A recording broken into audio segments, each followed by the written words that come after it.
Les Africains en ont marre. Je sais que nombreux sont ici des personnes qui sont en train de réfléchir. Nombreux sont ceux qui sont déjà en train de penser au retour. Oui, il faudrait penser à votre retour parce que ce qui s'annonce là devant nous, les frères et sœurs, c'est pas bon.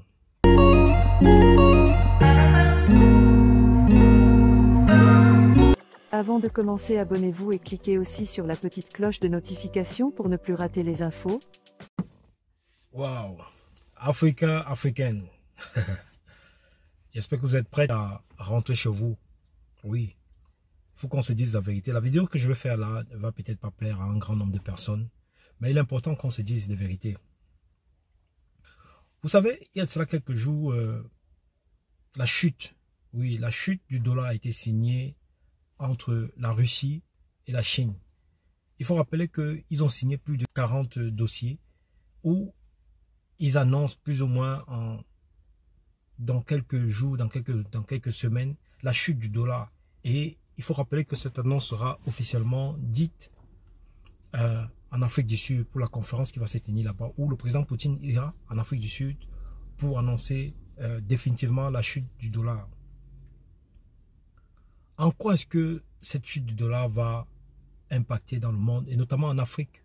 Ça, il faut dire, je tiens à rappeler ici que cette vidéo, c'est pour conscientiser les Africains, pousser les Africains à investir, à chercher à rentrer chez eux parce que l'avenir, c'est en Afrique. Le futur, le passé, c'était en Afrique et le futur qui arrive encore, futur proche, s'annonce encore plus du côté de l'Afrique. Quand vous regardez la situation actuelle du monde, franchement, ça fait peur. On a l'impression qu'on est dans la période de Covid. Vous vous rappelez pendant la période Covid comment les rues étaient vides.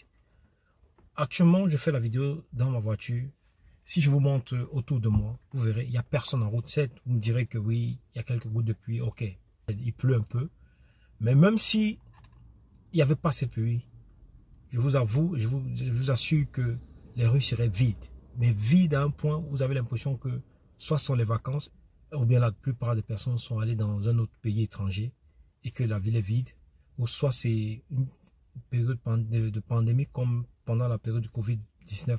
Mais loin de là, il n'y a rien de tout ça.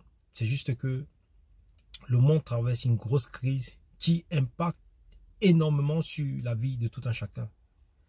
Je vais vous raconter un petit phénomène qui se passe actuellement en ce moment ici en Europe où je vis.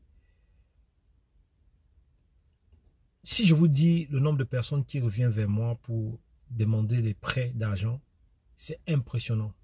Même des personnes que vous n'aurez même pas imaginé. Vous avez des personnes que vous enviez, vous regardez, vous vous dites waouh, moi c'est Dieu, sûrement Dieu m'a oublié, sûrement Dieu s'acharne sur moi parce que peut-être j'ai pas été bon ici ou bien là. Et il donne en abondance à d'autres personnes. Alors que non, ces personnes sont aussi en train de vous regarder et vous envier, vous se dites que waouh, ça se trouve la personne là, lui il vit bien, ça se trouve sa vie est rose, ça se trouve ses finances sont ok. Alors que non, le monde est en train d'aller en couille. Quand vous roulez un peu dans des rues ici, vous verrez le nombre de boutiques qui ferment. C'est impressionnant.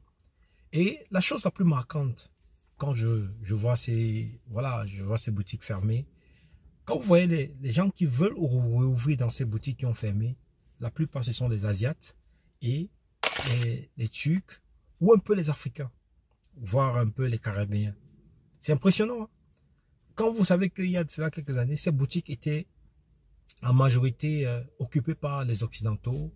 Quand je dis Occidentaux, les Polonais, les Anglais, les Français, les Belges, bref, c'était en majorité occupé par ces Occidentaux, ces Caucasiens.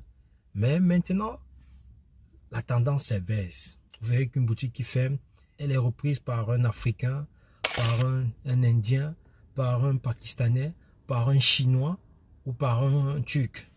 Vous verrez le nombre de barbershops, salons de coiffure turcs qui sont en train d'ouvrir un peu partout. C'est impressionnant.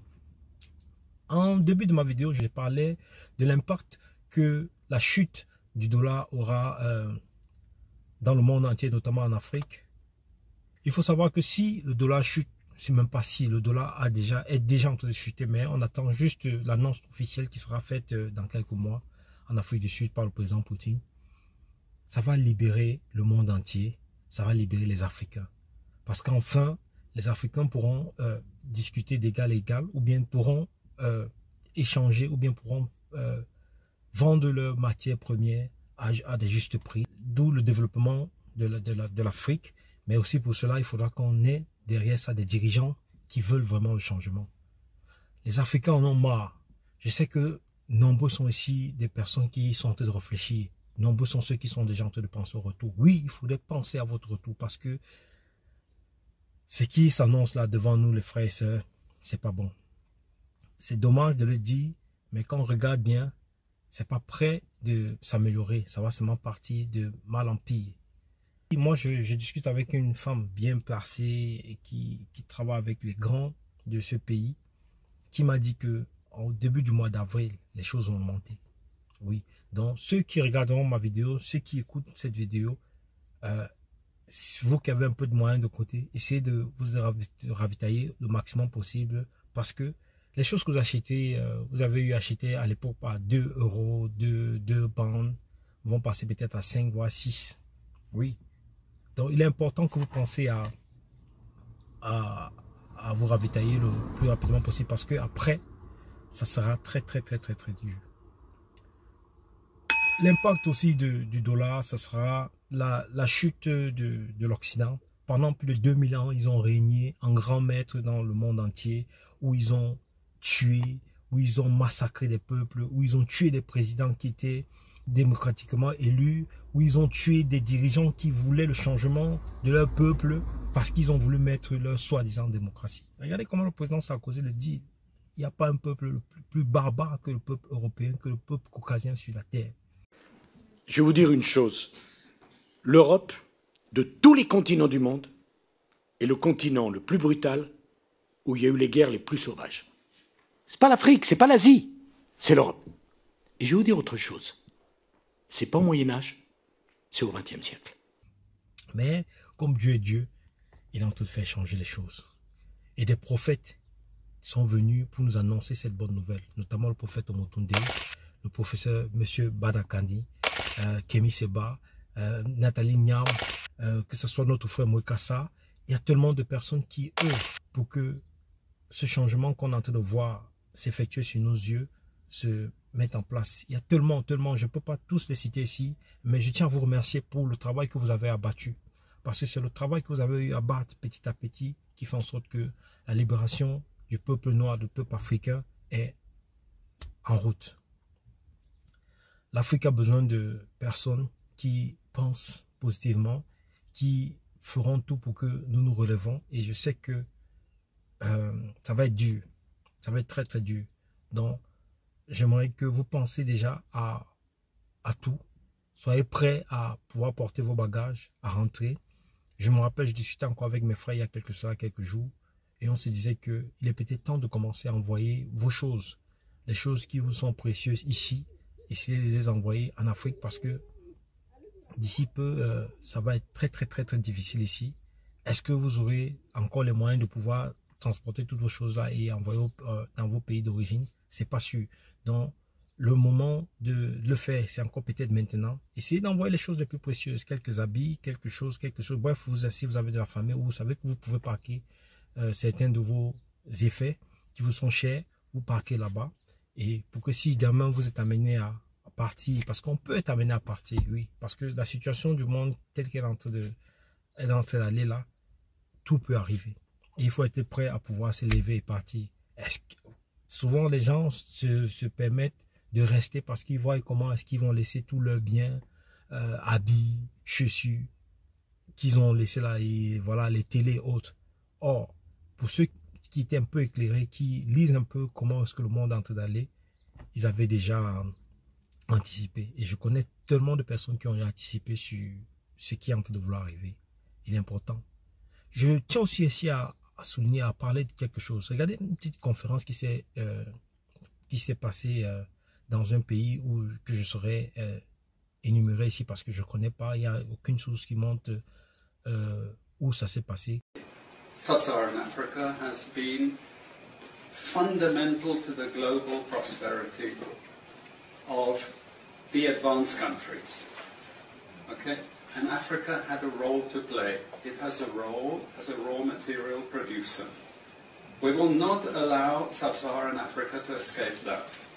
Okay, we do everything to keep Sub-Saharan Africa where it is, also impoverished. It's absolutely vital for the prosperity of everyone else. So let's get clear about that. Okay, and this means all the economic structures, all the global institutions, and the economics we teach everyone is all designed to keep Africa exactly where it is. And whether it is Europe or US or now China, it's always the same. We need Africa to be impoverished because we need those raw materials and we need them dirt cheap. Okay, so that's the message. It doesn't mean to say that there's nothing Africans can do. Of course there is. Okay, but this is the opposition that they're fighting. This is what it's about. Because if Africa does do something different, I assure you living standards of all those in Europe and North America and Asia is going to fall. Comment des gens s'asseyent pour mettre tout en œuvre pour que le continent noir, le peuple africain ne se développe pas. Ces gens ne nous aiment pas. Et si nous mettons ça en tête et que nous comprenons ça, je vous avoue que nous ferons encore des choses encore plus merveilleuses, des choses encore plus grandes.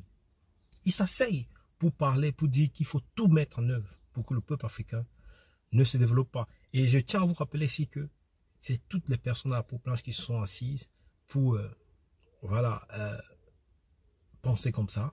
Et ils font une conférence où ils réunissent toutes les personnes à la peau blanche, sauf les personnes à la peau noire, parce qu'il faut parler de comment faire pour maintenir l'Afrique dans la pauvreté, pour qu'eux ils continuent à manger les caviar, continuent à rouler dans leur Lamborghini, dans leur Range Rover, dans leur Peugeot, dans leur Mercedes. Et nous les Africains, nous continuons à être pauvres et ils continuent à nous martyriser, continuent à dire que nous sommes feignants, que nous ne sommes pas entrés dans l'histoire, alors que ce sont eux qui mettent tout en œuvre pour que nous ne nous développons pas. Mais comme Dieu est Dieu, et comme il y a des personnes qui pensent, qui veulent que les choses changent, regardez comment le changement est en train de s'effectuer petit à petit.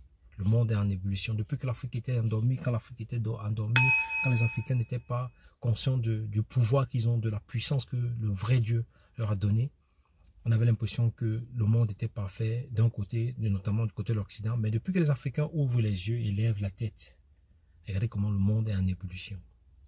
Une ébullition. La guerre en Ukraine, c'est juste, voilà, un petit truc.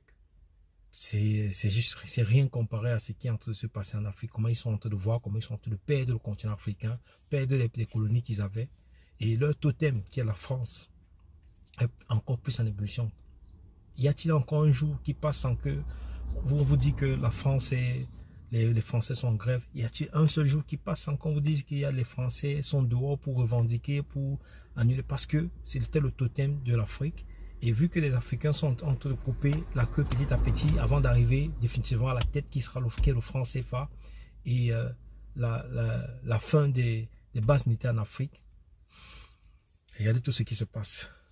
Mais nous sommes le peuple que Dieu a choisi, qui avons subi tout ce qui est en train d'arriver là. Je tiens juste à vous dire d'être fort, de continuer à espérer, de continuer à travailler, à œuvrer pour que le continent se relève. Parce que nul, je dis bien nul, personne, même les Russes, les Chinois, ce qu'Émile Seba le disait encore, ne viendront pas développer notre continent. C'est nous qui devons aller travailler pour que notre continent soit développé. Merci. C'était Ntodé Bercy. Ciao, ciao.